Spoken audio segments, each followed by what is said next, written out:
Now, the medical crisis in Israel is ongoing this week. Health workers beginning to tender their resignations in droves amidst stalled negotiations regarding shift length and other working conditions. Returning to discuss is Dr. Adina Lashansky, pediatric resident and member of Mirsham, the medical residents organization of Israel. Doctor, thank you very much for coming back to us. Now, last time we spoke, you said that the government was practically not negotiating at all and playing political games ahead of elections. Has anything changed in the past 3 weeks? Has any progress been made in talks?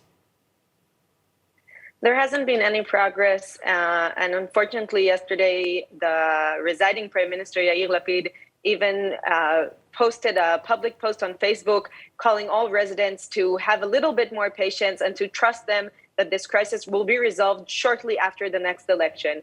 But unfortunately, us residents, we have been fighting this struggle a lot longer than Yair Lapid has been Prime Minister, probably even longer than he's been in politics, since this crisis started really over 10 years ago when the shortening of the shift was first promised to residents. And since then, no progress has been made. And every single promise that the government has made has always been broken. So why should we wait now? If it's 3 more months or 5 more months, we don't know when a new government will arise. And this is the last chance of this government to actually do something and to stand behind the promise that it made and to help us shorten the insane shifts that we work between 4, sometimes 6, sometimes 8 times per month. All right, well, Mirsham has collected nearly 300 resignation letters with hundreds more letters expected to arrive in the coming days. When is the deadline for negotiations after which Mirsham actually hands those letters in? So the first lot of letters is going to be handed in tomorrow. And as we saw last time with the resignation, people get more courageous as time goes on, as they see more and more of their friends joining this struggle. And the first lot of letters will be handed in tomorrow. With obviously we're giving notice with all the regulations of our work. So we're giving between 2 and 4 weeks notice.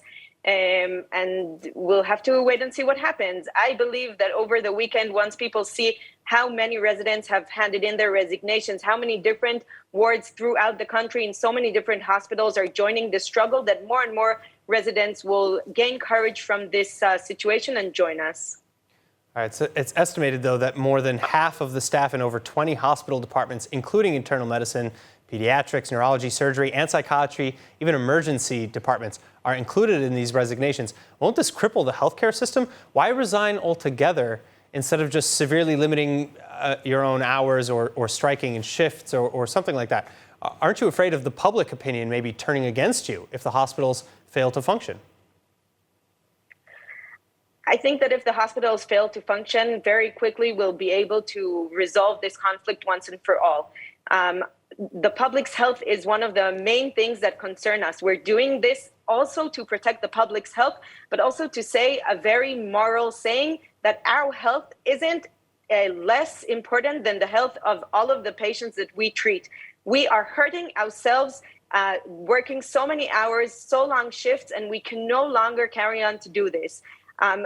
In the past, we have tried more, we'll call it diplomatic resolutions, that we've tried to negotiate and tried to do something that isn't as significantly damaging for the hospitals. But unfortunately, each time that we did something that wasn't considered to be very extreme, we were met with sayings that it's impossible and we can't do it, and we kept getting the door slammed in our face. So we feel that we have no choice except to go to this extreme. And I know and believe that all the patients that at least I take care of, and whenever this issue arises in front of the patients, they also say that we are completely correct in our struggle and that they are supporting us and standing behind us 100%, because they also deserve to get more patient doctors, more awake doctors when they come to seek treatment at 3, 4, 5 o'clock in the morning.